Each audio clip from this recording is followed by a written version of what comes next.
Good morning, all of you. Pagire sir. आवाज वाढवा तुमचा. आता येतोय का? हा येतोय. आणखीन आवाज वाढवा.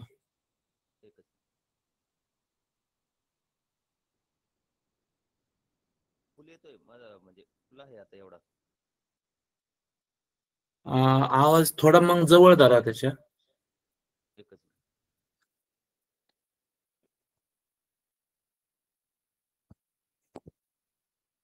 आता हा बोला. येतोय का आवाज आता? हा येतो. सर्व मित्रांना गुड मॉर्निंग. पाचा नेवासा तालुक्यातील हा दुसऱ्या फेज मधील दुसरा दिवस आहे. या दुसऱ्या दिवसामध्ये जिल्हा परिषद प्राथमिक शाळा अंतरवाली शाळेचे मुख्याध्यापक आणि ज्यांचं स्कॉलरशिप मध्ये विशेष नाव आहे, गेल्या अनेक वर्षापासून ज्यांची मुलं प्रज्ञाशोध नवोदय या परीक्षेमध्ये येतात, असे आमचे मित्र रवींद्र पागिरे सर आजचा क्लास घेणार आहे. मी सरांना विनंती करतो त्यांनी आपल्या तासिकेला सुरुवात करावी. ओके. येतोय आवाज सर्वांना? हो येतो. मायक्रोफोन म्यूट आहे मुलांचे, फक्त मेसेज चालू आहे. हा काही सूचना असेल तर मुलांनी फक्त किंवा सरांनी दिलेल्या प्रश्नाचं उत्तर मेसेज मध्ये फक्त टाकायचंय. बाकी काही गोष्टी मेसेज मध्ये टाकायच्या नाही. Pandit sir. Okay. Pandit sir, हा बोला सर. एक 5 मिनिट चालू राहू द्या तुमचा, म्हणजे मला थोडस टेस्ट घेता येईल. हो हो हो.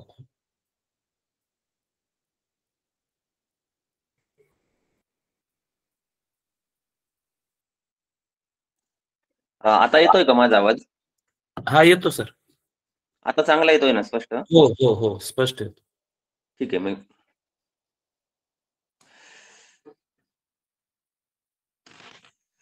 नमस्कार मित्रांनो.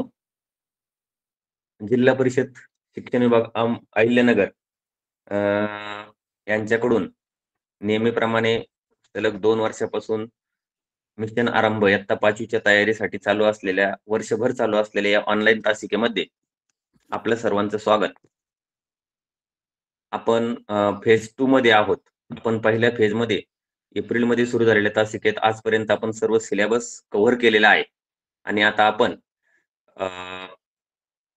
प्रश्नपत्रिका सोडून घेत आहोत. सन 2017 पासून तर 2025 पर्यंत या 8 वर्षाच्या प्रश्नपत्रिका आपण या ठिकाणी समजावून सोडवून घेणार आहोत.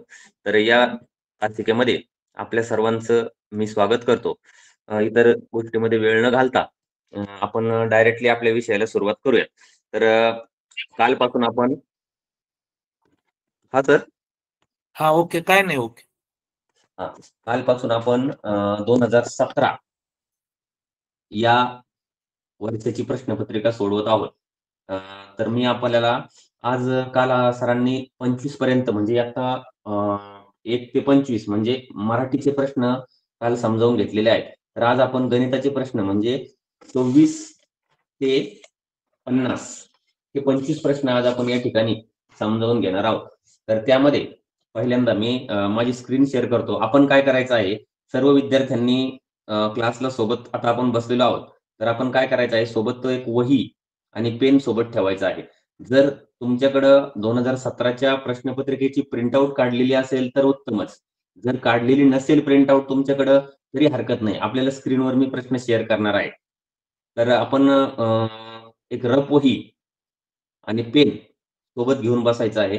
जे बसले असतील त्यांचं ठीक आहे. जे बसले नसतील त्यांनी अगदी 1च मिनिटामध्ये रफ वही असेल, कागद असेल, पेन. आता आपल्याला 25 प्रश्न, किमान 25 प्रश्न आता सोडवायचे आहेत. म्हणून आपण त्या तयारीने बसायचं आहे. मी स्क्रीन शेअर करतोय.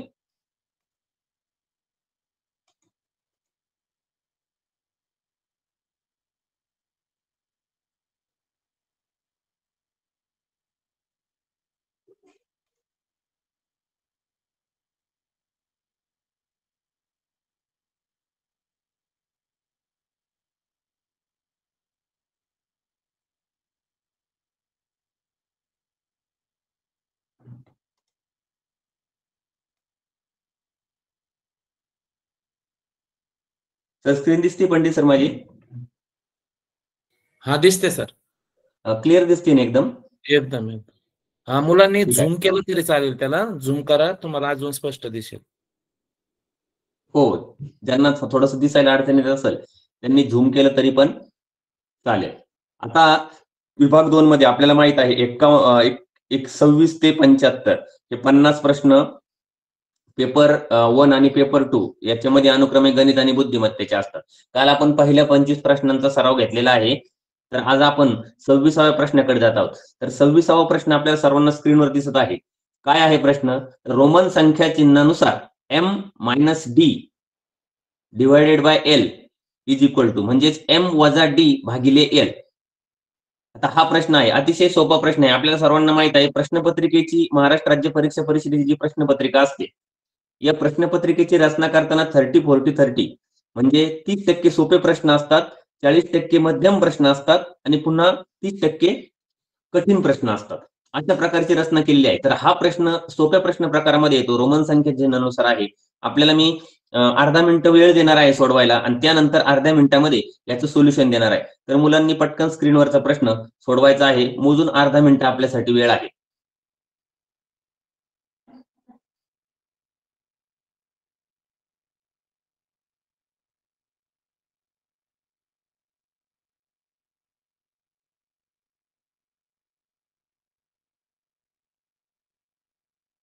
बऱ्याचशा विद्यार्थ्यांचं करेक्ट आन्सर येत आहे इथं, दिसतंय मला.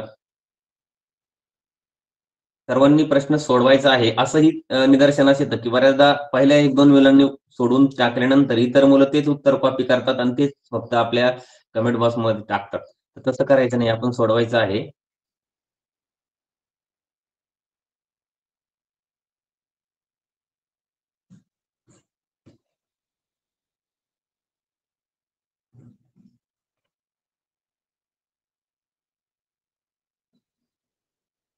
ठीक आहे, अर्धा मिनिट झालेला आहे. रोमन संख्या चिन्हानुसार m वजा d भागिले l. आता m ची किंमत काय आहे आपल्याला सगळ्यांना माहित आहे.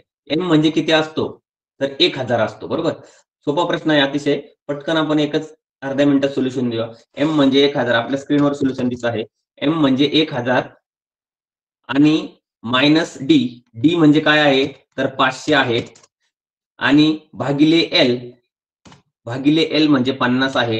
अर्थात आपण पदावलीच्या नियमानुसार इथं एक छोटीशी पदावली तयार झालेली आहे. पदावलीच्या नियमानुसार आपण 500 भागिले 50 ही क्रिया अगोदर करणार आहोत. अर्थात त्याचं उत्तर 10 येतंय. 1000 मायनस 10 आणि तिसऱ्या टप्प्यात आपलं उत्तर निघतंय 990. आपलं करेक्ट आन्सर आहे ऑप्शन नंबर 4 990. बऱ्याच विद्यार्थ्यांनी 990 हे उत्तर पाठवलं आहे. त्यांचं अभिनंदन. त्यांचा प्रश्न बरोबर आलेला आहे. जाऊयात पुढच्या प्रश्नाकडे आपण. 27 नंबरचा प्रश्न आहे आपल्या स्क्रीनवर, सर्वांना दिसतोय बघा. 65,500 घेतलेली गाडी 54,000 विकली तर किती रुपये तोटा झाला? व्यावहारिक गणित या घटकावरील प्रश्न आहे आणि अतिशय सोप्या प्रकारचा हा प्रश्न आहे. तर ह्याच्यासाठी मी पुन्हा आपल्याला अर्धा मिनिट वेळ देतो आहे. अर्ध्या मिनिटानंतर पुन्हा मी आपल्याला हा प्रश्न सोडून देणार आहे, समजावून देणार आहे. मुलं सोडवत आहेत उत्तर बघा.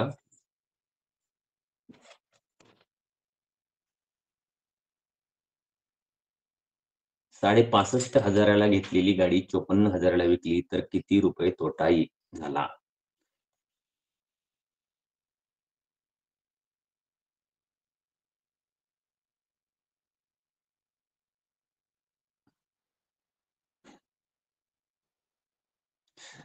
कुणीतरी 15,000 लिहिले आता. 2 गोष्टी गरजेच्या आहेत. पहिल्यांदा 65,500 लिहिता येणं गरजेचं आहे आणि त्यानंतर 54,000 लिहिता येणं गरजेचं आहे आणि त्यानंतर वजाबाकी करता येणं गरजेचं आहे. अर्थात वजाबाकी तुम्ही सगळेजण करता.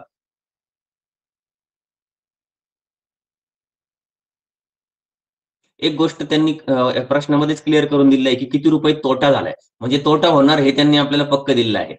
याच्या ऐवजी असाही प्रश्न विचारू शकतात की 65,500 घेतलेली गाडी 54,000 विकली तर या व्यवहारात नफा झाला की तोटा आणि किती? मग त्यावेळी आपल्याला जे उत्तर तुम्ही काढले बऱ्याच मुलांनी 11,500 ते करेक्ट उत्तर आहे. परंतु मग त्यावेळी आपल्याला ऑप्शन असे देतात 11,500 पहिलाच ऑप्शन देतात 11,500 नफा आणि दुसरा ऑप्शन देतात 11,500 तोटा. अशा वेळी काय होतं, तुम्ही उत्तर काढलेलं असतं 11,500 आणि अतिउत्साहामध्ये तुम्ही काय करता, पहिल्याच ऑप्शन मध्ये तुम्हाला 11,500 दिसून येतो आणि तुम्ही लगेच ते उत्तर सर्कल डार्क करता आणि नंतर बघता घरी आल्यानंतर तिथं सेकंड उत्तर असतं, उत्तर सूचीमध्ये 2 पर्याय असतो. नंतर बघता की 11,500च उत्तर दुसऱ्या पर्यायामध्ये आहे. म्हणून नफा झाला की तोटा हे गरजेचं आहे. तसा हा प्रश्न क्लिअर आहे. तरी पण तुम्हाला सांगतो मी याचं सोल्युशन.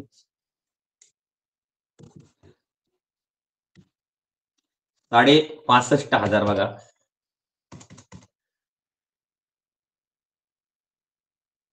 सॉरी 65,500 65,000 म्हणजे 65,500 वजा कितीला विकली आहे 54,000 आणि जर यांची आपण वजाबाकी केली तर सरळ आता उभे मांडणीमध्ये आपल्याला वजाबाकी करण्याची गरज नाही, कारण तुम्ही जिल्ह्यातील टॉपर 500 विद्यार्थी आहात.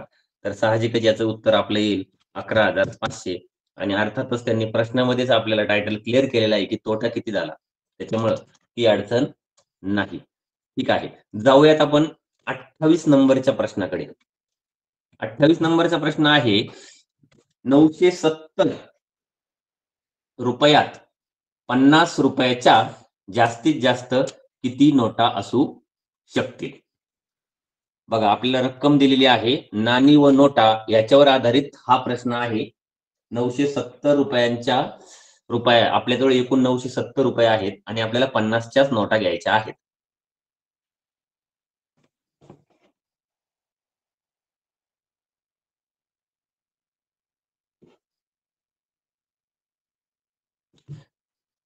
पहिला पर्याय आहे 17, दुसरा आहे 18, तिसरा आहे 19 आणि चौथा आहे 20. इथं आपल्याला काय करायचं आहे, याचं सोल्युशन करण्याची म्हणजे मी तर असं सांगेल की म्हणजे काय करायचं हे तुम्हाला सांगतो मी, फक्त करून घेण्याची गरज नाही. सरळ आहे 970 रुपये आहेत आपल्याजवळ आणि 50 रुपयाची आपल्याला नोटा घ्यायच्या आहेत. अर्थातच 970 भागिले 50 अशा प्रकारचं आपल्याला हे कॅल्क्युलेशन करायचं आहे. 970 भागिले 50. आता 970 भागिले 50 करून बघा तुम्ही. साधारणपणे अशा प्रकारच्या उदाहरणासाठी तुम्ही जरी अंश छेद रूपामध्ये भागाकार करू शकत असाल, डेसिबल मध्ये भागाकार करू शकत असाल, तरी त्या पद्धतीनं आपल्याला अशा उदाहरणात जायचं नाही. अशा उदाहरणाला आपण तो आपल्या पारंपरिक पद्धतीनं जो भागाकार आहे त्याने शक्यतो सोडवायचं. म्हणजे आपल्याला बाकी उरलेल्याशी काही घेणं नसतं, परंतु वरती जो भागाकार आलेला आहे आपला, अर्थातच तो भागाकार तुम्ही सगळे उत्तर देता येते 19.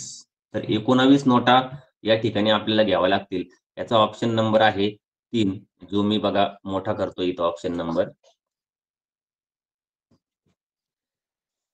ठीक आहे, जाऊयात पुढच्या प्रश्नाकडे आपण.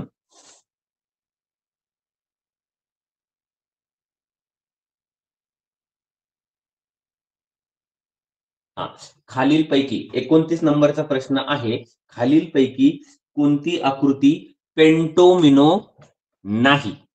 पेंटोमिनो या ठिकाणी आपल्याला पेंटोमिनोचा काय अर्थ आहे हे कळायला पाहिजे अगोदर.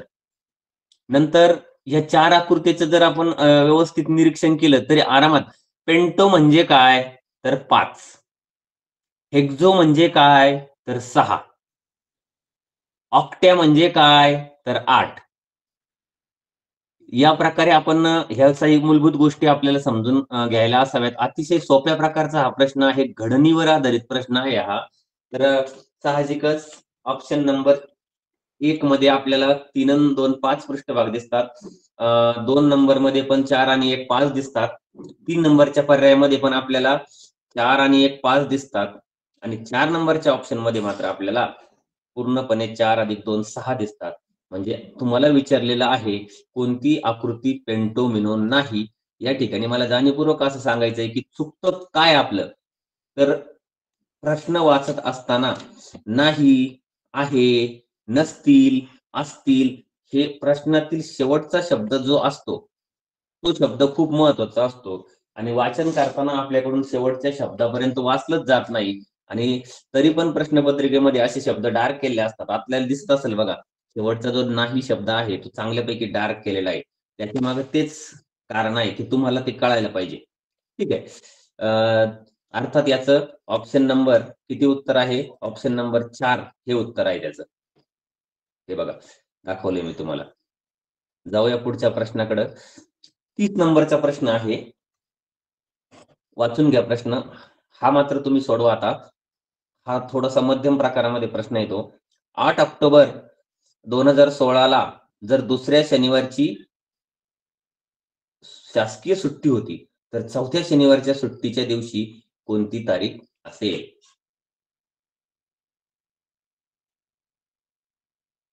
8 ऑक्टोबर 2016 ला दुसरा शनिवार होता आहे आणि त्या दिवशी शनिवार होता. ठीक आहे, असू द्या.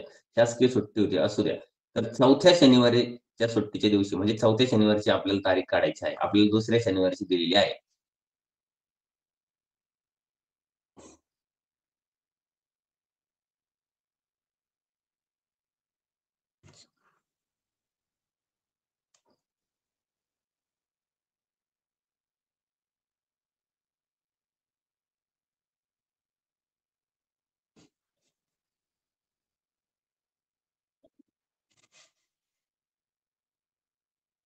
तुम्हाला दुसऱ्या शनिवारची तारीख दिलेली आहे. 8 आणि तुम्हाला चौथ्या शनिवारची तारीख काढायची आहे.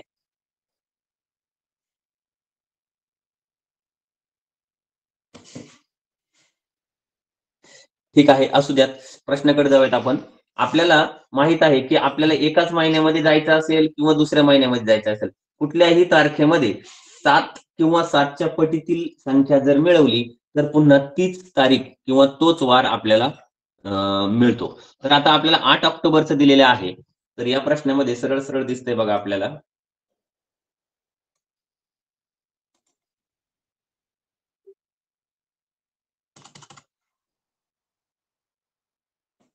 एकच मिनिट. 8 ला जर आपल्याला दुसरा शनिवार आहे 8 ला आणि 8 ला शनिवार दिलेला आहे आणि आपल्याला विचारलं आहे चौथा पाहिजे दुसऱ्यानंतर म्हणजे आपल्याला 2 आठवडे पुढे जायचं आहे. साहजिकच आपण 8 अधिक जर आपण 14 करावं लागेल, 2 आठवडे पुढे जायचं आहे. अर्थातच त्याचं उत्तर 22 येईल. म्हणून आपली चौथ्या शनिवारी तारीख असेल 22. अर्थातच आपला ऑक्टोबर महिना चालू आहे. आपलं पर्याय ऑप्शन नंबर 1 हे उत्तर येईल त्याचं. जाऊयात पुढच्या प्रश्नाकडे. हा 31 नंबरचा प्रश्न आहे बघा स्क्रीनवर आता. 13 सेंटीमीटर लांबी व 5 सेंटीमीटर रुंदीचे 2 आयत परस्परांना रुंदीकडून जोडले तर तयार होणाऱ्या आकृतीची परिमिती किती? अतिशय सुंदर प्रश्न आहे बघा, अतिशय सुंदर. ऍप्लिकेशनवर आधारित प्रश्न आहे. अतिशय सुंदर प्रश्न आहे.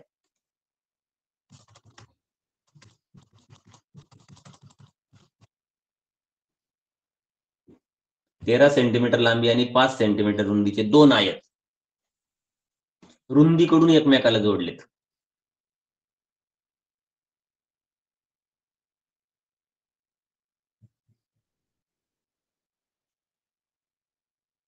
तेरा सेंटीमीटर लांबी आणि 5 सेंटीमीटर रुंदी.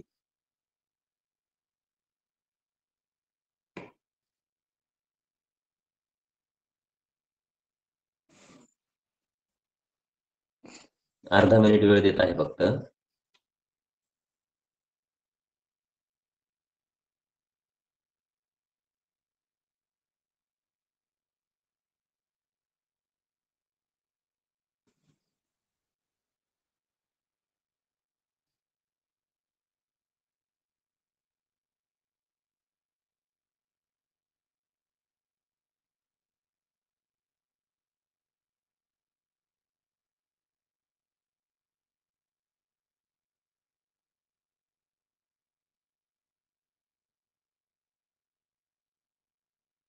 ठीक आहे.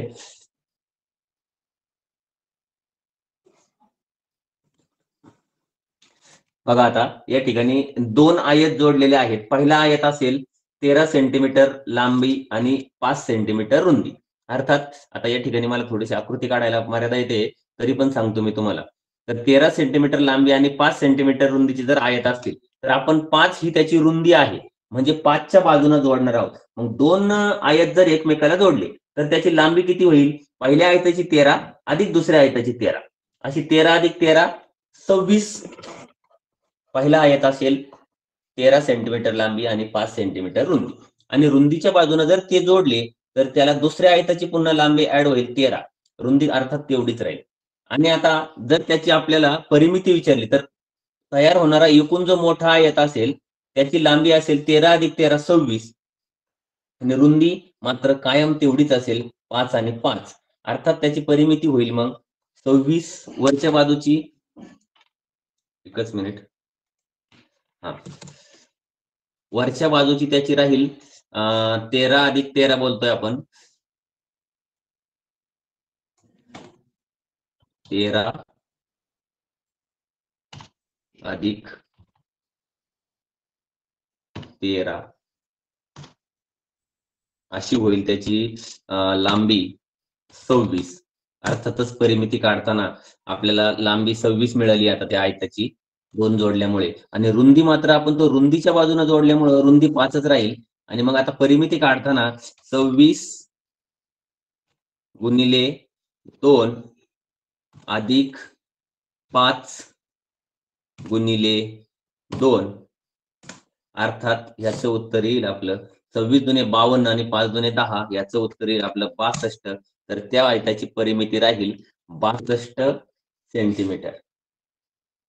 अर्थात या ठिकाणी आता एकच गोष्ट महत्वाची आहे आपल्याला, तुम्हाला सगळ्यांना परिमिती पण काढता येते, आयत पण कळतो. फक्त एकच संभाव्य शक्यता आहे, रुंदीच्या बाजूने जोडण्याऐवजी जर आयत लांबीच्या बाजूने जोडला तर उत्तर किती येईल? 13 आणि 13 26 आणि 10 आणि 10 20 तर 46 उत्तर येऊ शकतं त्याचं. परंतु तो पर्याय इथं दिलाच नसल्यामुळे तुमची संभाव्य होणाऱ्या ज्या चुका आहेत त्याची शक्यता या ठिकाणी कमी होते. ठीक आहे, चला जाऊयात पुढच्या प्रश्नाकडे. थोडासा अपूर्णांकावर आधारित प्रश्न आहे हा, दिसायला थोडीशी अडचण आहे याला. प्रश्न नंबर 32. तोंडी प्रश्न वाचून सांगतोय मी तुम्हाला. कंसामध्ये आहे 15/7 अधिक 6/7 वजा 2/7 कंस पूर्ण वजा 4/7. 15 लिहून घ्या वाटलंच तर उदाहरण. 15/7 कंसामध्ये घ्यायचंय 15/7 अधिक 6/7 वजा 2/7 आणि कंस पूर्ण झाल्याच्या नंतर वजा 4/7.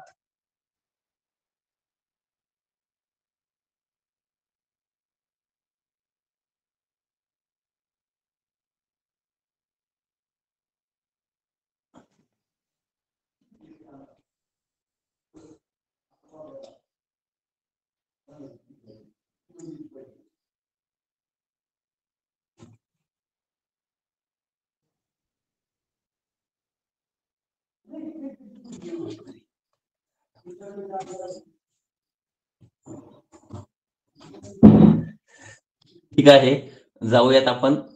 पहिल्यांदा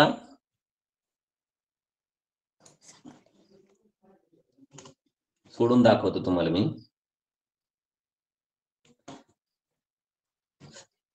पहिलं होतं कंसामध्ये काय होतं तर 15/7 15/7 एक मिनिट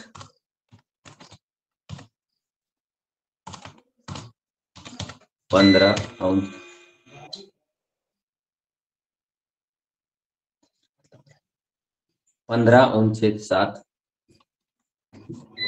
वजा 6/7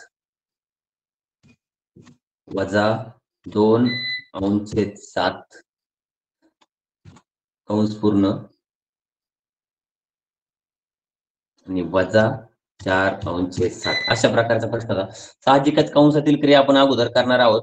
15/7 वजा 6/7 हे आपण करणार आहोत. त्यातनं उत्तर येईल सॉरी अधिक आहे तिथं, सॉरी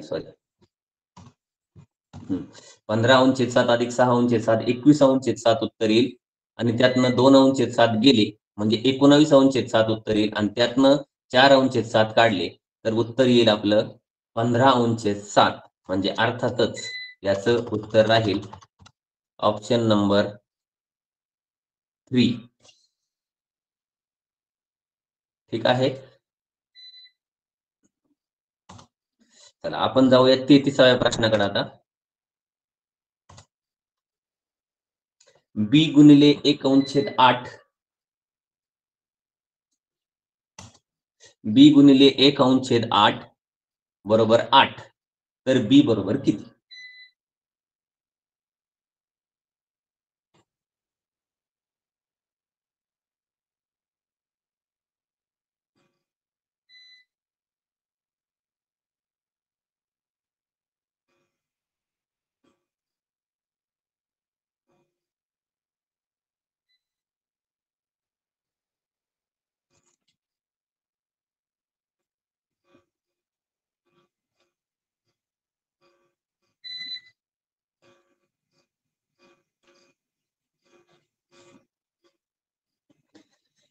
ठीक आहे. उत्तर बरेच विद्यार्थ्यांनी उत्तर पाठलंय. बी गुणिले 1/8 बरोबर उत्तर किती? साहजिकच इथं आपण काय करणार आहोत?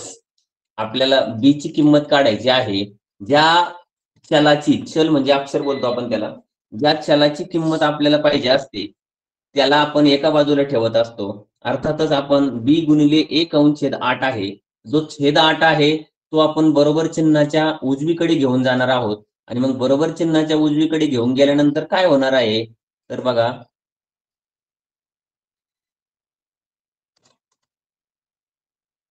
काय होईल मग? बी बरोबर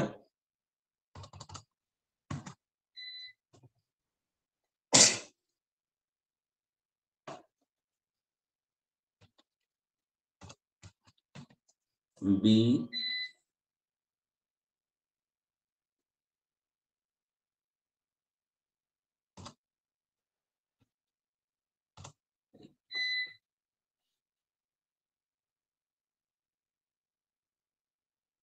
बी बरोबर 8 गुणिले 8 अर्थातच बी बरोबर 8 गुणिले 8 म्हटल्यानंतर त्याचं उत्तर 64 येईल. आपल्या प्रश्नाचं उत्तर येत आहे 64 म्हणजेच ऑप्शन नंबर 3 हे त्याचं उत्तर आहे. चौथ्या प्रश्नाकडे 34 नंबरच्या प्रश्नाकडे जाऊयात आपण आता.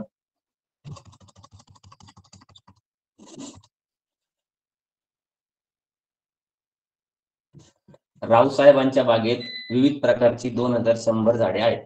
त्यापैकी 25% झाडे आंब्याची, 20% झाडे नारळाची, 40% झाडे फणसाची व उरलेली झाडे सुपारीची आहेत. तर सुपारीची झाडे किती?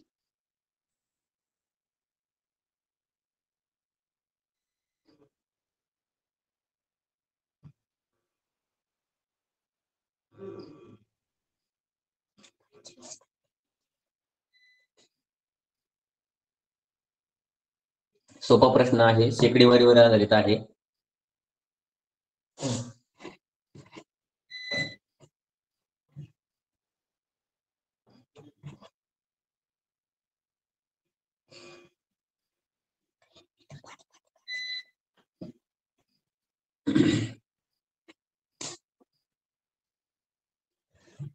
ठीक आहे, बघूयात आपण.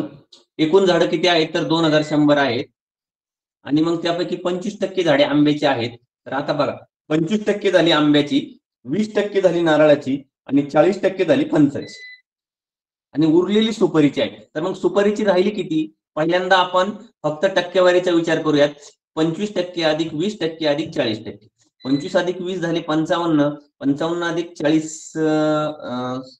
सॉरी 25 अधिक 20 झाले 45, 45 अधिक 40 ते झाले 85 आणि उरलेली सुपारीची म्हणजे अर्थातच सुपारीची किती राहिली आहेत?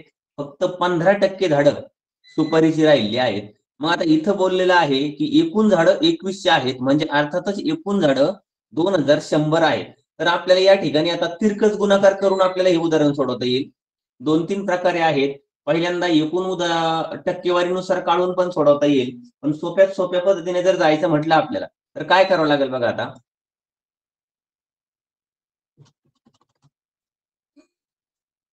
शंभर टक्के जर असतील आपले झाडं सगळे, अर्थात आहेतच ते, 100% बरोबर 2100 आहेत.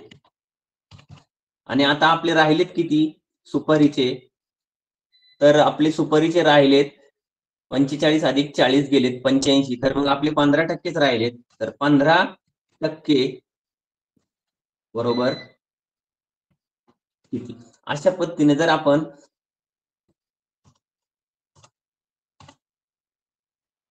सोडवलं तर तिरकस गुणाकार जर केला 2100 गुणिले 15 भागिले 100,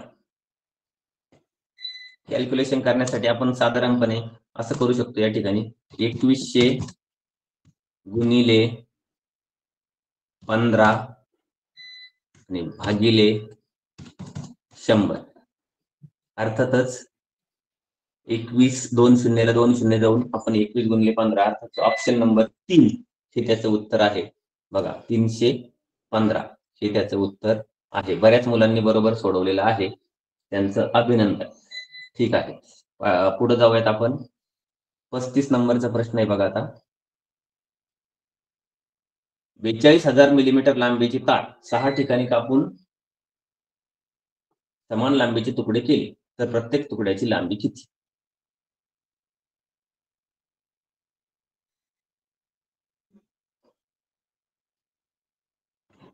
- 42,000 मिलीमीटर लांबीची तार आहे, 6 ठिकाणी कापली आहे.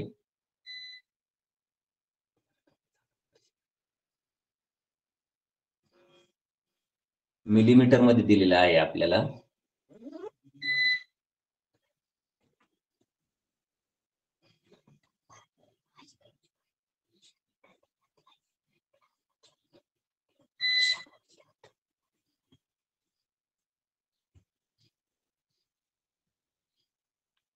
ठीक आहे, जाऊयात आपण सोल्युशनकडे. 42,000 मिलीमीटर लांबीची तार आहे, असू द्या, 6 ठिकाणी कापली. एक गोष्ट पक्की आहे, 6 ठिकाणी कापली, जितक्या ठिकाणी कापतो त्याच्यापेक्षा एक तुकडा आपला जादा होणार आहे, म्हणजेच तिचे तुकडे झाले आहेत 7. मग 42,000 लांबीच्या 42,000 मिलीमीटर लांबीची जी तार आहे तिथे आपले एकूण तुकडे झाले आहेत 7. अर्थातच आपलं काय राहील, तर 42,000 इथं आपल्याला काय गरजेचं आहे बघा. 42,000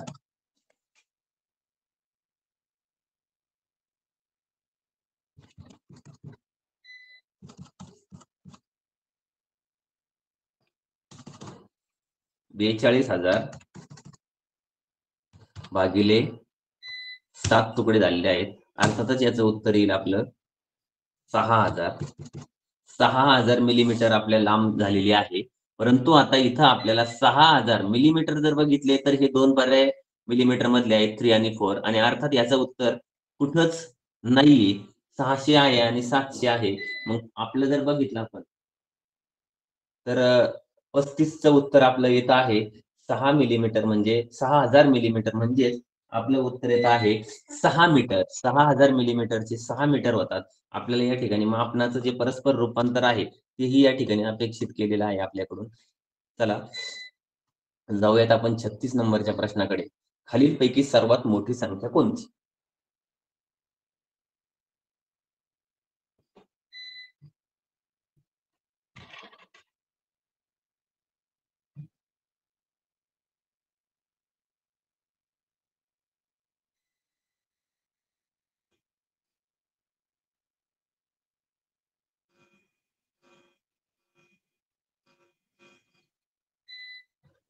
सोपा प्रश्न आहे अतिशय.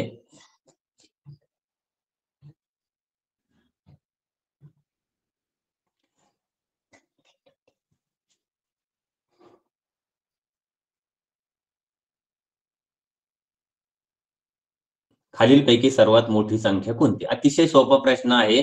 0.06. तुम्हाला मित्रांनो आता इथं विचारलेलं आहे 0.06, 0.6, 6.0, 0.006 असे 4 पर्याय आहेत. बऱ्याचदा अशा प्रकारचा प्रश्न बऱ्याच प्रश्नपत्रिकेमध्ये विचारलेला आहे. आता इथं एकमेव संख्या आहे ऑप्शन नंबर 3 मधली 6.0 की जी पूर्णांकामध्ये आहे.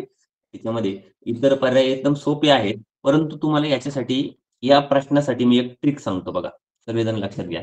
काय करायचं, अशा स्वरूपाचा प्रश्न आला, तुम्ही सगळे हुशार विद्यार्थी आहात, परंतु तरी पण काय करायचं, अशा प्रकारचा जर प्रश्न आला, तर ह्याला काय करायचं? आपण एकच मिनिट सांगतो.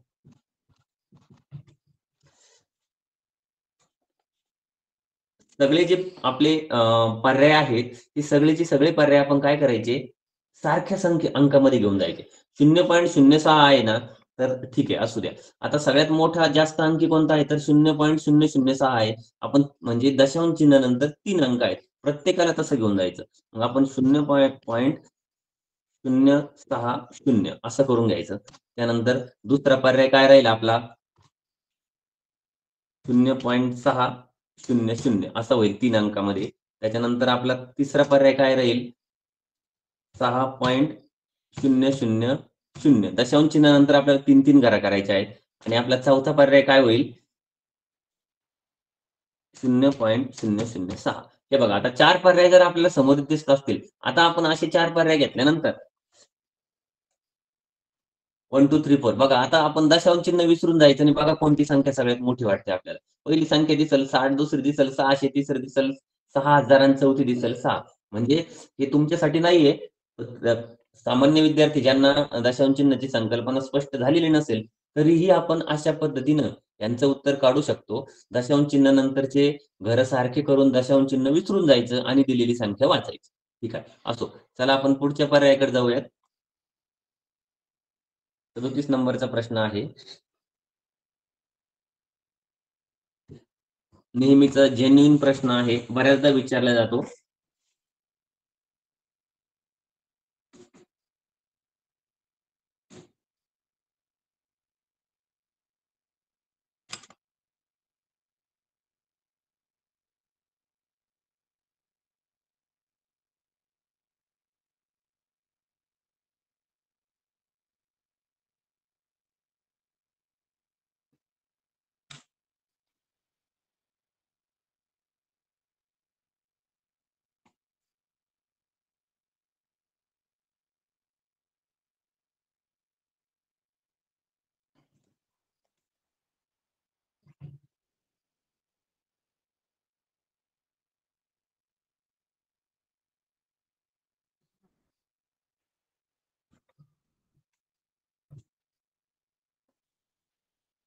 ठीक आहे. वरती 3 चौकटी आहेत. खाली वजा करून 3 वर्तुळ आहेत. उत्तरामध्ये 3 त्रिकोण दाखवलेले आहेत. वजाबाकीचं उदाहरण आहे. साहजिकच आपल्याला अशा प्रकारच्या उदाहरणामध्ये अनुक्रमे हा शब्द खूप या ठिकाणी महत्वाचा आहे. तुम्हाला सांगितलेलं आहे अनुक्रमे कोणते अंक येतील आणि चौकट, वर्तुळ आणि त्रिकोण असं दिलेलं आहे. म्हणजे चौकटीच्या ठिकाणी पहिला अंक, वर्तुळाच्या ठिकाणी पर्यायातला दुसरा अंक आणि त्रिकोणाच्या ठिकाणी पर्यायातला तिसरा अंक. अशा पद्धतीची रचना या ठिकाणी केलेली आहे. मग आता जर बघायचं असेल तर कसं बघता येईल आपल्याला ते? तर इथं आपल्याला पर्याय घालून बघण्याशिवाय पर्याय नाही.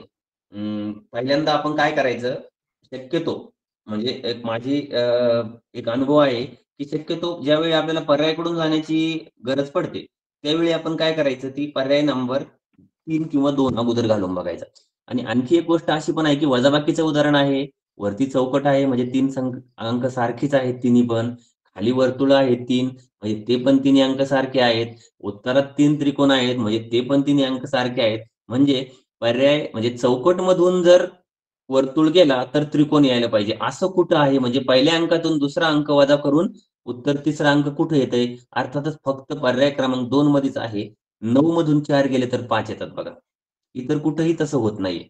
म्हणजे साहजिकच आपला ऑप्शन आहे पर्याय क्रमांक 2.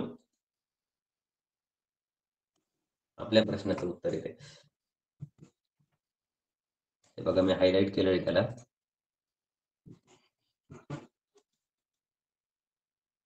ठीक आहे. पुढे जाऊयात आपण 38व्या प्रश्नाकडे.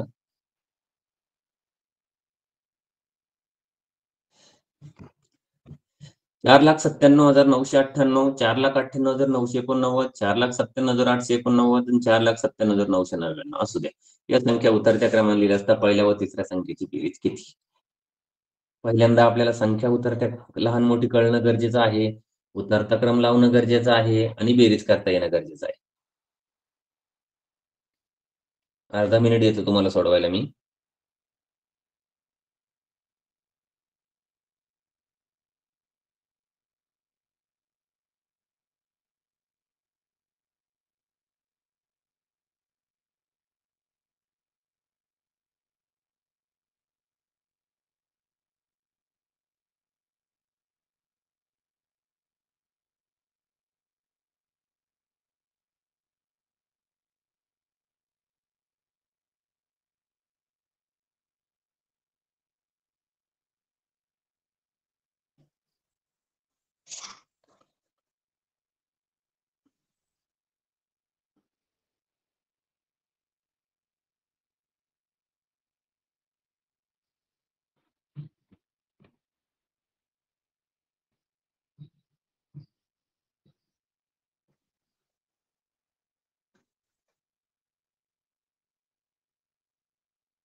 हे बघा, आता आपण उतरत्या क्रमाने लिहायचंय आपल्याला.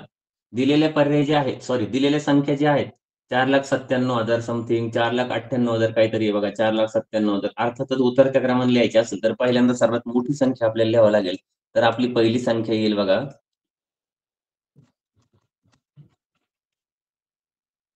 थोडासा कठीण मध्ये जातो हा प्रश्न.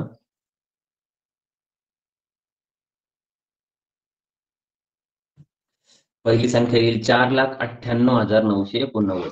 4,98,989 ही 1 नंबरला येईल संख्या.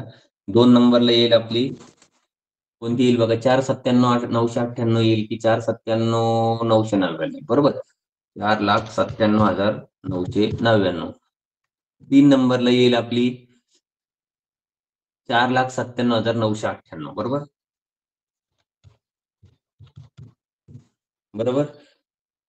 आणि शेवटी आपली येईल 4,97,889. अशा प्रकारे आपला यांचा उतरता क्रम येईल आणि साहजिकच आता पहिल्या आणि तिसऱ्या संख्येची बेरीज. पहिली संख्या असेल 4,98,989 आणि तिसरी असेल 4,97,998. ह्या 2 संख्या बघा, ज्या की मी पिवळ्या रंगामध्ये केलेल्या आहेत, तुम्हाला दिसतात. ह्या 2 संख्या आपल्या असतील पहिली आणि तिसरी आणि यांची आपली बेरीज अर्थातच येईल ऑप्शन नंबर 1, 9,96,987. आपल्या प्रश्नाचं उत्तर आहे ऑप्शन नंबर 1. जाऊयात पुढच्या प्रश्नाकडे आपण. 39 नंबरचा प्रश्न आहे बघा. बघा पटकन.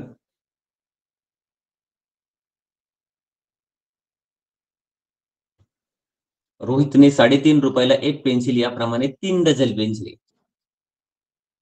₹3.5 एक पेन्सिल याप्रमाणे 3 डझन पेन्सिली विकत घेतल्या व त्या सर्व पेन्सिली ₹150 विकल्या. तर या व्यवहारात त्याला नफा झाला किंवा तोटा किती झाला?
ठीक आहे, बघा आता 3.5 रुपयाला एक पेन्सिल म्हणजे काय आहे, एक पेन्सिल घेतली आपण तर ती 3.5 रुपयाला मिळते. म्हणजेच काय, आपण 3.50 रुपये आपण डेसिबल पॉईंट मध्ये करणार आहोत. 3.50 म्हणजे 3.50 रुपये. अर्थात 3 डझन पेन्सिली म्हणजे गुणिले आपली होणार आहे 12×36 बरोबर. याचे उत्तर येईल आपलं किती होईल, 3.50 गुणिले 36 म्हणजेच 36 त्रिक 108 आणि 18 बरोबर 126 रुपये होतील बघा बरोबर. आणि मग त्यानंतर त्या विकल्या किती, 126 रुपये होईल त्यांची खरेदी किंमत.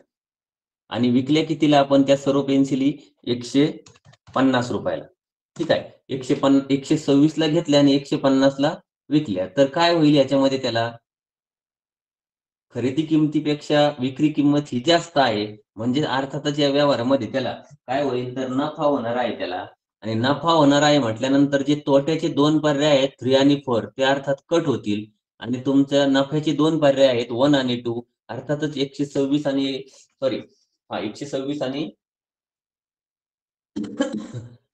150 याच्यामध्ये 24 चा फरक आहे. आपली किंमत येईल, नफा येईल 24. ठीक आहे, आपण जाऊयात पुढच्या प्रश्नाकडे आता.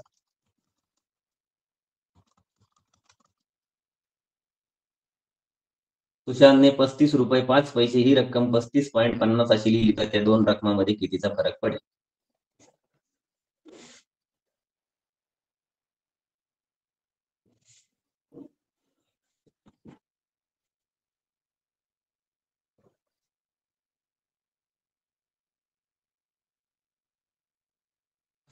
सुशांतने 35 रुपये 5 पैसे.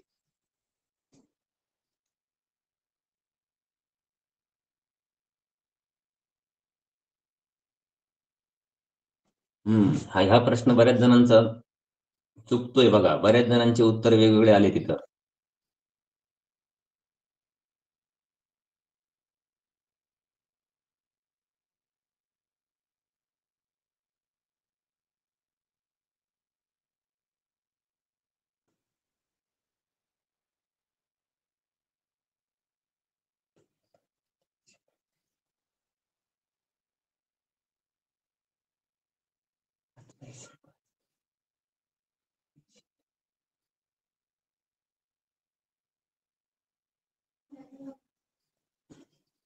हे बघा 35 रुपये 5 पैसे आहेत आणि ती लिहिली 35.5. अर्थात आपल्याला बघा 35 रुपये 5 पैसे म्हणजे काय, रुपयामध्ये आपण जर डेसिबल मध्ये गेलो तर काय होईल, 35 रुपये 5 पैसे आपण कसे लिहायले 35.05 असे लिहायला पाहिजेत. तर ते लिहिलेत कसे आपण, त्याने 35.5 असे लिहिलेत 35.5. अर्थात या दोघांची जर वजाबाकी केली आपण 35.5 वजा 35.05 तर अर्थात याचं उत्तर येईल 0.45 म्हणजे 45 पैसे. म्हणजे त्याला 35 रुपये 5 पैसे लिहायचे होते, त्यांनी 35.5 हे 35 रुपये 5 पैसे होत नाहीत मित्रांनो. 35.5 जर असतील, 35.5 जर असतील तर त्याचा अर्थ होतो 35 रुपये 50 पैसे असा त्याचा अर्थ होतो. परंतु काय होतंय की बऱ्याचदा गोंधळ होतो पॉइंट मध्ये, 5 पैसे 50 पैसे, 1 पैसा 10 पैसे. ठीक आहे, जाऊयात 41व्या प्रश्नाकडे. 855 मीटर लांब व 205 मीटर रुंद मापाचा भूखंड 400 रुपये चौरस मीटर दराने विकला तर भूखंडाची विक्री किंमत किती. काय आहे इथं, 855 मीटर लांब आणि 205 मीटर रुंद म्हणजे अर्थात हा भूखंड काय आहे, आयताकृती आहे आणि त्याचा तुम्हाला दर दिलेला आहे. या ठिकाणी काय करायचं आहे आपल्याला, चौरस मीटर दर दिलेला आहे म्हणजे आपल्याला आयत आहे, आयताचे क्षेत्रफळ पहिल्यांदा काढावं लागेल आणि दिलेल्या क्षेत्रफळाचा जो दर दिला आहे त्या हिशोबाने करावं लागेल. मग आता अर्थातच मी उत्तर पूर्णपणे काढून दाखवणार नाही तुम्हाला, तुम्ही उत्तर काढायचं आहे. पण क्रिया काय करायची आहे ती मी तुम्हाला सांगतो. 855 आयताची लांबी आहे, एकच मिनिट,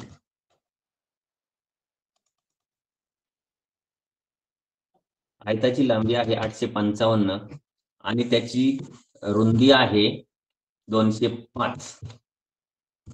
ह्या दोन्हींचा गुणाकार करायचा आहे म्हणजे त्या आयताचे क्षेत्रफळ येईल. कोणीतरी अनावश्यक कॉमेंट करतंय, झेंडे पाठवतंय. मूर्खपणाचं दर्शन करू नका. तुम्ही जिल्ह्यातून 500 जे टॉपर विद्यार्थी आहेत त्यातनं आलेले आहेत, त्याच्यामुळं आपलं नाव जपा. ठीक आहे. यांचा जो गुणाकार येईल 855 गुणिले 205, तो जो गुणाकार येईल त्या गुणाकाराला आपण 400 रुपयाने गुणायचा आहे. एकाच वेळेस तिन्ही गुणाकार केले तरी पण हरकत नाही, किंवा तुम्ही सेपरेट उत्तर काढून जर त्याचा गुणाकार केला तरी पण हरकत नाही. तुम्ही याला 400 ने गुणा.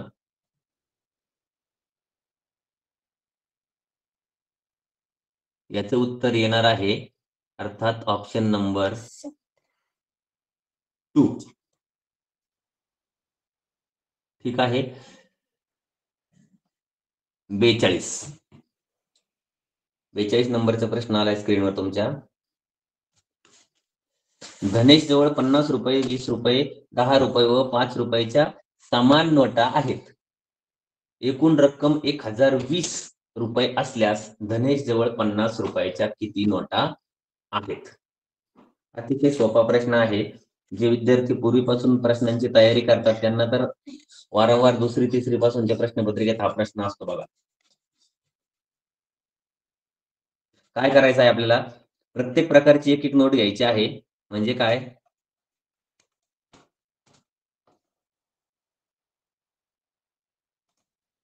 ₹50 एक नोट आहे, अधिक 20 रुपयाची एक नोट घेऊयात, अधिक 10 रुपयाची एक नोट घेऊयात, अधिक आणि 5 रुपयाची एक नोट घेऊयात.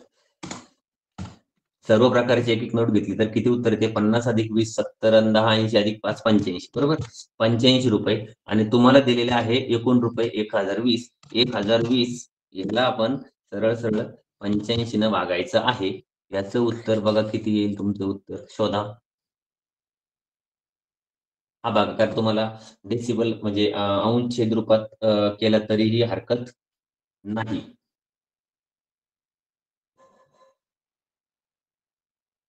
अर्थातच याचं उत्तर येईल ऑप्शन नंबर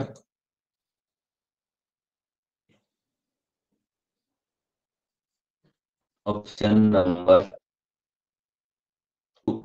12.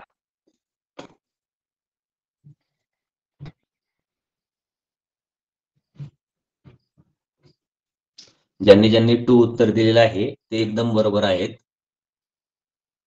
43वा प्रश्नाकडे जाऊयात आपण. खालीलपैकी असत्य विधान कोणते? असत्य, हे बघा अंडरलाईन केलेलं या शब्दाला त्यांनी, असत्य. कारण बऱ्याचदा तोच तुमचा त्या शब्दामुळेच प्रश्नाचं उत्तर चुकणार असतं. असत्य म्हणजे चुकीचं विचारलेलं आहे. पहिला आहेत आयताचे सर्व कोण समान मापाचे असतात. एकदम बरोबर उत्तर आहे ते. काटकोन असतात 90 म्हणजे ते आपलं उत्तर असू शकत नाही. विधान जरी ते सत्य असतं तरी आपलं ते उत्तर असू शकत नाही, कारण आपल्याला असत्य विचारलंय. आयताच्या सर्व बाजू समान मापाच्या असतात. हे बघा इथं प्रॉब्लेम आहे. आयताच्या सर्व बाजू समान मापाच्या असतात का? अजिबात नाही. चौरसाच्या बाजू समान मापाच्या असतात, हे चुकीचं आहे. परंतु आपण लगेच घाईमध्ये ते उत्तर लिहायचं नाही. 4ही पर्याय वाचायचे असतात. तिसरा पर्याय आहे चौरसाच्या लगतच्या बाजू एकमेकींना लंब असतात. हे बरोबर आहे. एकमेकींना लंब असतात म्हणजे काय? तर काटकोन करतात. हे विधान बरोबर आहे. पण आपल्याला काय शोधायचंय? चुकीचं शोधायचं. म्हणजे हे पण आपलं उत्तर नाही. विधान बरोबर आहे परंतु आपलं उत्तर ते नाही. आणि चौथा पर्याय आहे चौरसाचे सर्व कोण काटकोन असतात. ऑब्व्हियसली निश्चितच चौरसाचे 4ही कोण काटकोन असतात जसे आयताचे असतात. म्हणजे हे विधानही बरोबर आहे परंतु आपलं ते उत्तर नाही. आपल्याला चुकीचं उत्तर चुकीचा पर्याय शोधायचा आहे. अर्थातच ऑप्शन नंबर 2 हे त्याचं उत्तर आहे. आयताच्या सर्व बाजू समान मापाच्या असतात हे चुकीचं विधान आहे आणि आपलं तेच उत्तर आहे. ठीक आहे. जाऊयात 44व्या प्रश्नाकडे. शेकडीवारीवर सरळ व्याजावर उदाहरण आहे. स्वराने द.सा.द.शे 7 दराने 20,000 रुपये 5 वर्षासाठी बँकेत ठेवले तर तिला किती व्याज मिळेल?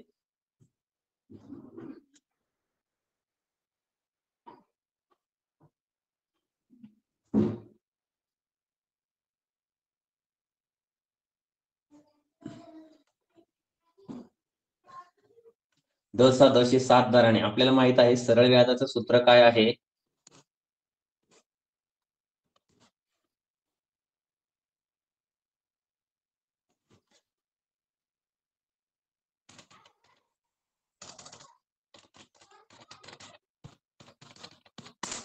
सरळ व्याजाचं सूत्र काय आहे तर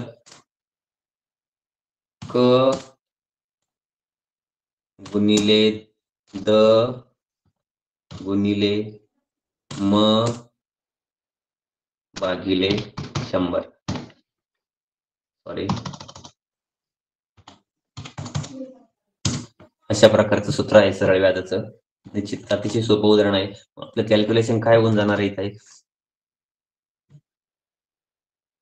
क म्हणजे कालावधी आहे, तो आहे 5 गुणिले द म्हणजे 7 आहे आणि गुणिले म म्हणजे मुद्दल ती आहे 20,000 आणि ह्या सर्वांना गुणाकाराला आपण डिवाइड करणार आहोत 100 ने. अर्थातच याचं उत्तर तुम्ही सगळ्यांनी काढणार आहात.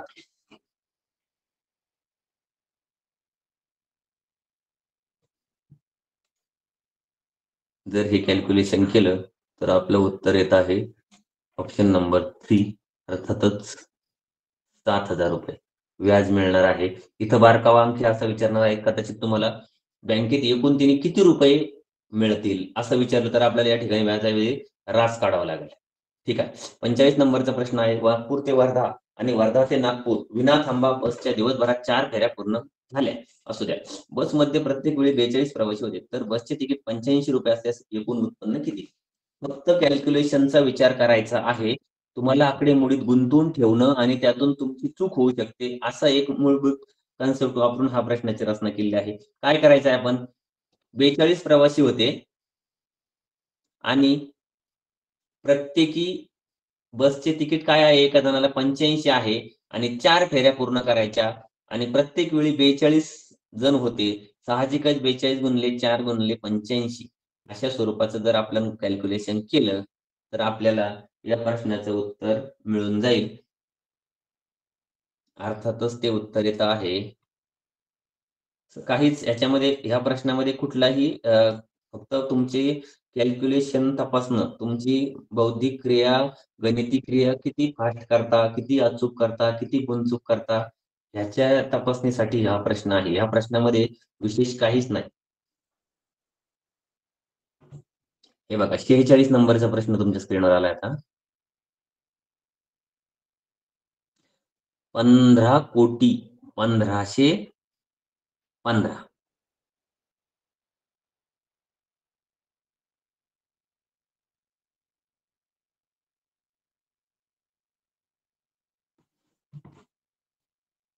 सोपा प्रश्न आहे अतिशय.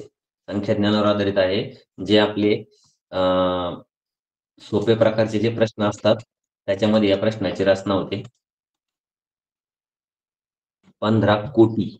आपण जर संख्यांचा तक्ता केला तर आपल्याला या प्रश्नामधून फक्त इथे एकच बारकावा आहे. 15 कोटी मध्ये तुम्ही लिहिणार आहेत आणि 1515 ही संख्या तुम्हाला लिहिता येणं गरजेचं आहे.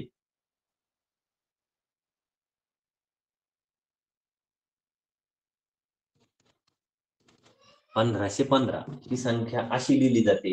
अर्थात 1515 म्हणजेच 1515 असं.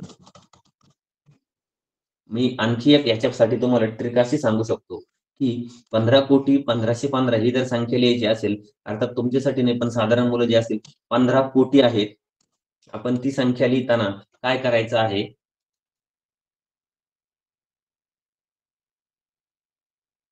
एकच मिनिट वरती गेले.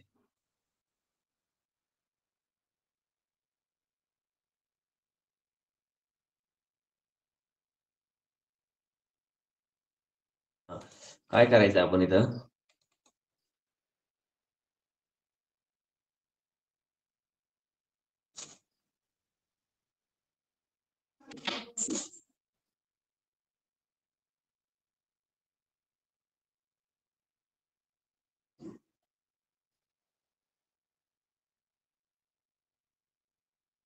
(15 कोटी 1515) 15 कोटी लिहायचे आहेत. 15 कोटी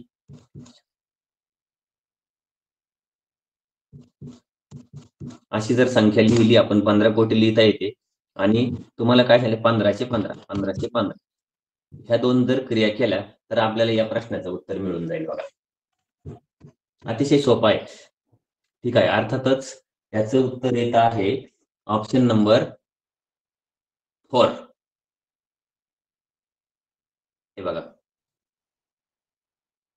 सोपं आहे. म्हणजे तुम्हाला इथं 2 ऑप्शन आहेत. एक तर तुमचे जर कन्सेप्ट क्लिअर असतील, तर तुम्ही सरळ-सरळ करू शकता आणि जर कन्सेप्ट क्लिअर नसतील, तर तशा पद्धतीनं पण करू शकता. हरकत नाही. असू द्या. 47 नंबरच्या प्रश्नाकडे जातोय आपण. 42 दशकातून 10 एकक वजा करून त्यात किती दशक मिळवले असता? उत्तर 5 शतके. हे बघा, दशक, शतक संकल्पनेवर आधारित आहे. बाकी काहीही या प्रश्नामध्ये नाही. 42 दशकातून अर्थात 42 दशक म्हणजे किती होतील मग? आपल्याला ही गोष्ट या ठिकाणी कळणं गरजेचं आहे बघा. 42 दशक म्हणजे किती होतील? 42 दशक होतील म्हणजे 420. मोठं करतो मी जरा तुम्हाला दिसायला सोपं जाईल. हां, 42 दशक म्हणजे किती? 420 आणि किती 42 दशकातून 10 एकक वजा करायचे. 10 एकक म्हणजे किती असतात? 10 एकक म्हणजे फक्त 10 असतात, बरोबर? 42 दशकातून 10 एकक वजा त्यात किती दशक मिळवायचे? याचं उत्तर पहिल्यांदा काढणं गरजेचं आहे आपण. त्याचं उत्तर येत आहे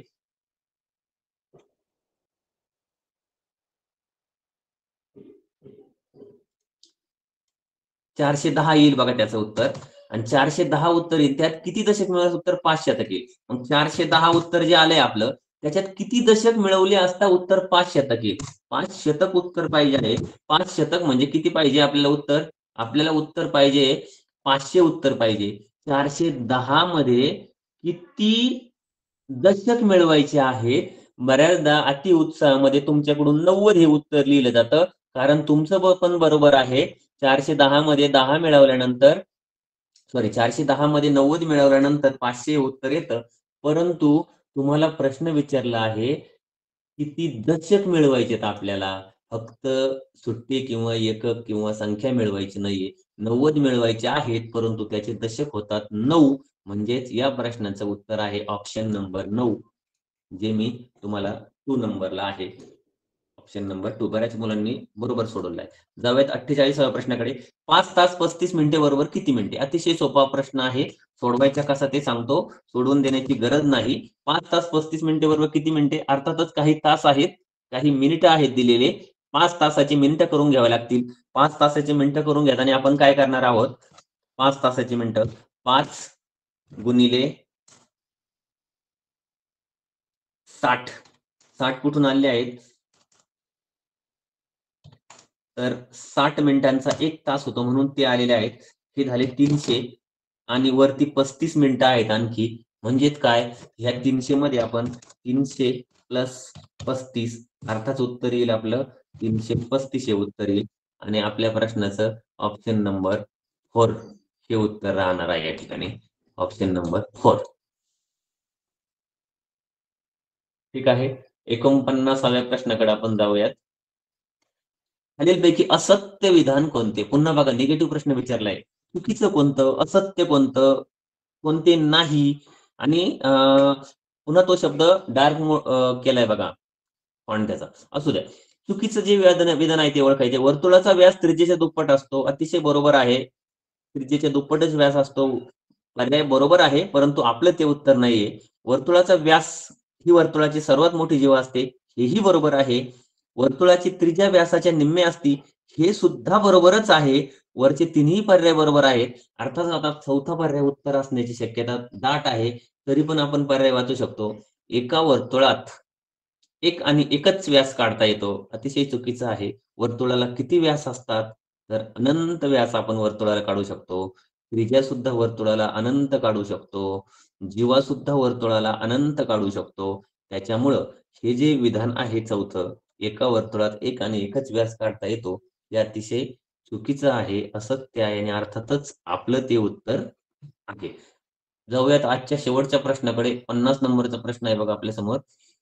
85,164 या संख्येमध्ये कोणतीही संख्या मिळवल्यास 6 अंकी लहानात लहान संख्या तयार होईल. ओके. आता जाऊयात आपण. आपली संख्या आहे 85,164 या संख्येमध्ये काहीतरी मिळवायचं आहे आपल्याला. असू द्या. आणि मिळणारी संख्या काय असेल? तर 6 अंकी लहानात लहान संख्या.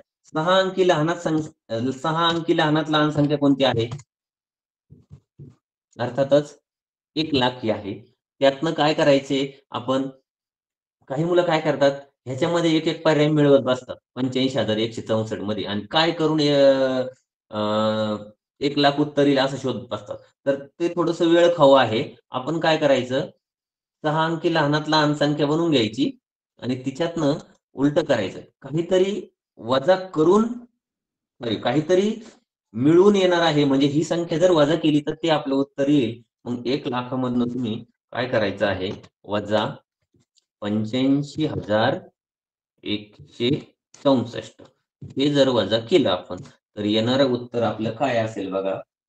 ऑप्शन नंबर कोणता असेल? ऑप्शन नंबर अर्थातच 2 म्हणजेच 14,836 जे की मी तुम्हाला इथं मोठं करून देतोय बघा. हे आपलं याचं उत्तर असेल. बरोबर उत्तर दिलेलं आहे बऱ्याच विद्यार्थ्यांनी. असो ठीक आहे. या ठिकाणी आपण आज 2017च्या प्रश्नपत्रिकेतील 50 प्रश्न म्हणजे 26 ते 50 पर्यंतचे प्रश्न या ठिकाणी समजावलेले आहेत, सोडून घेतलेले आहेत. निश्चितच तुम्हाला समजलेले असतील. आपण यापूर्वीही एकदा मिशन आरंभच्या तासिका ज्यावेळेस सुरू झाल्या होत्या 1 एप्रिल रोजी, तेव्हाही एकदा भेटलेलो आहोत. आज आपण दुसऱ्यांदा भेटलेलो आहोत. निश्चितच तुम्हाला प्रश्न समजले असतील. उद्याही आपण भेटणार आहोत. यातील याच प्रश्नपत्रिकेमधील 51 ते 75 नंबरचे प्रश्न आपण 25 प्रश्न उद्या समजावून घेणार आहोत. तर भेटूया पुन्हा एकदा आपण. पंडित सर संपवायचं? हा सर. ओके. धन्यवाद पागेरे सर. अतिशय छान पद्धतीने आपण या ठिकाणी तासिका घेतलेली आहे. जिल्हा परिषद अहिल्यानगर शिक्षण विभागाच्या वतीने आपले मनापासून आभार. उद्या जास्तीत जास्त विद्यार्थ्यांनी सहभागी व्हायचं आहे.